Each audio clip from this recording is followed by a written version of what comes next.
इज्जत मान सम्मान फ्रेंड्स ये हर एक को पसंद होता है। अगर आप किसी बच्चे को भी बहुत अच्छे से इज्जत देके बहुत रिस्पेक्ट देकर बात करेंगे तो वो भी बहुत अच्छा फील करेगा। सेम वे अगर हमारी बात करी जाए तो इज्जत मान सम्मान हमें वाकई बहुत पसंद आता है। सो फ्रेंड्स ऑलरेडी मैंने इस पे 2-3 वीडियोस बनाए हैं जो आप लोगों ने बहुत अप्रिशिएट करे हैं, बट आज का जो ये वीडियो है कुछ अलग चुनिंदा पॉइंट्स को लेकर है, तो बने रहिएगा मेरे साथ वीडियो के अंत तक। जो सबसे पहला पॉइंट आता है कि दुनिया हर कदम पर जिसको दबा सकती है उसको दबाने की कोशिश करती है, जिसको डरा सकती है उसको डराने की कोशिश करती है, और जिसको अपने इन्फ्लुएंस पे ले सकती है उसको इन्फ्लुएंस पे लेने की कोशिश करती है। हमें क्या करना है कि जब भी इस तरीके के लोगों से हम रूबरू हो रहे हैं जहां पर हमें डराने धमकाने की कोशिश करी जा रही है, सो फ्रेंड्स वहां पर हमें ध्यान रखना है कि हमें संयम से काम लेना और किसी भी तरीके से उनसे डरना नहीं है। यानी कि हमें बहुत अच्छे से शो करना है कि उनकी धमकी से या उनके डराने से हम डर नहीं रहे। यानी कि यहाँ पर आपको अपनी बॉडी लैंग्वेज का भी ध्यान रखना है, द सेम वे अपने फेशियल एक्सप्रेशंस का ध्यान रखना है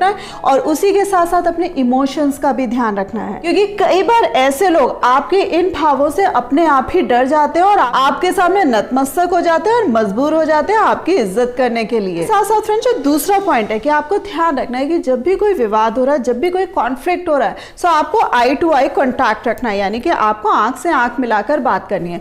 हो सकता है कि सामने वाला भी जब इन्हीं थ्योरियों से आपको देखा और ये जो आमना सामना कुछ सेकंड से लेकर कुछ मिनट तक बढ़ जाए, वहां पर आपको ध्यान रखना है कि बजाय अपनी आंखें नीचे करने के आपको साइड कर लेनी है। तो जो आंखों से बोलना होता है, चाहे कम्युनिकेशन स्किल्स की बात करी जाए, चाहे किसी विवाद में बात करी जाए, बहुत काम आता है। तो आपको क्या करना है फ्रेंड्स, अपना जो आई कांटेक्ट है उसको बराबर रखना है। नेक्स्ट पॉइंट आता है, जैसे मैंने पहले वीडियोस में कहा था कि हर जगह में बहुत ज्यादा शिरकत नहीं करना, अपने आप को फ्री नहीं करना, अपने आप को अवेलेबल नहीं करना है कि हर कोई फालतू समझ रहा हो, जो भी चाहे जैसा भी चाहे हमसे बिहेव कर रहा है। यहाँ भी क्या करना है कि अगर दूसरा हमें कोई बहुत ज्यादा डोमिनेट करने की कोशिश कर रहा है या किसी भी तरीके से अपने चंगुल में फंसाने की कोशिश कर रहा है या किसी तरीके से हमें डिक्टेट करने की कोशिश कर रहा है, वहां पर भी अपनी पर्सनालिटी में थोड़ा वेटेज रखते हुए हमें उसके इन्फ्लुएंस पे नहीं आना है और किसी से भी डोमिनेट नहीं होना है फ्रेंड्स। और इसी में फ्रेंड्स एक पॉइंट और आता है कि कई बार लोग क्या करते हैं कि जब भी हम कोई बात कर रहे हैं उसको इंटरप्ट करने की कोशिश करते हैं या डेविएट करने की कोशिश कर रहे होते हैं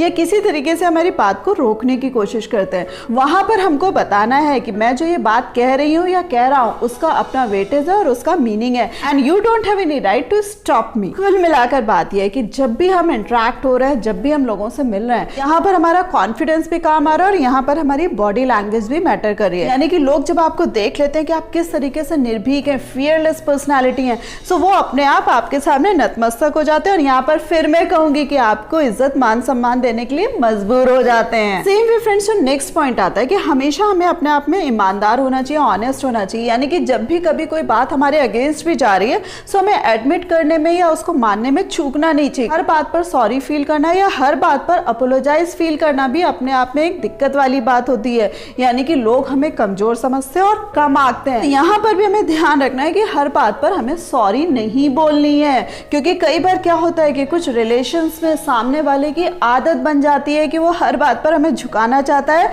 या हर बात पर हमसे माफी मंगवाना चाहता है। आपकी इज्जत वैसे भी उसके सामने दो कौड़ी की रह जाती है। आपको क्या करना है कि अपनी बात को बराबर से पेश करना, अपने तर्क को बराबर से पेश करना। द सेम वे कभी की बात अलग है लेकिन हर बात पर सॉरी नहीं बोलनी है।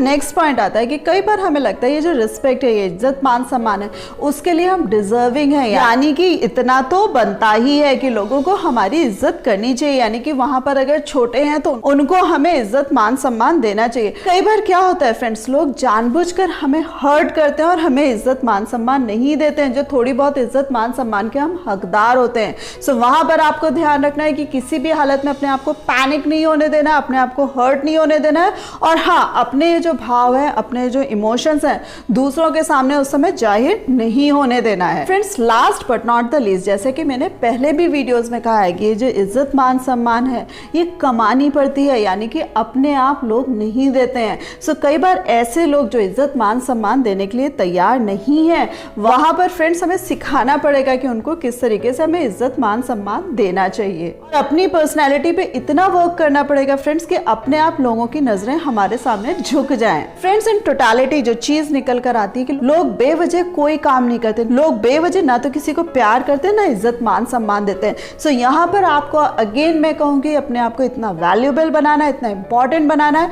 कि आप हर किसी के काम आए और हर किसी का काम आपके बगैर ना चल सके। वहां पर इज्जत मान सम्मान देना दूसरों की केवल ख्वाहिश ना हो बल्कि उनकी मजबूरी भी बन जाए। फ्रेंड्स, होप आपको ये वीडियो पसंद आया होगा, सो इसको लाइक करना मत भूलिएगा, अपने फ्रेंड्स के साथ शेयर करना मत भूलिएगा। जिन प्यारे फ्रेंड्स ने अभी तक मेरे चैनल को सब्सक्राइब नहीं किया, प्लीज सब्सक्राइब कर दीजिएगा। So thanks a lot for giving me this much time.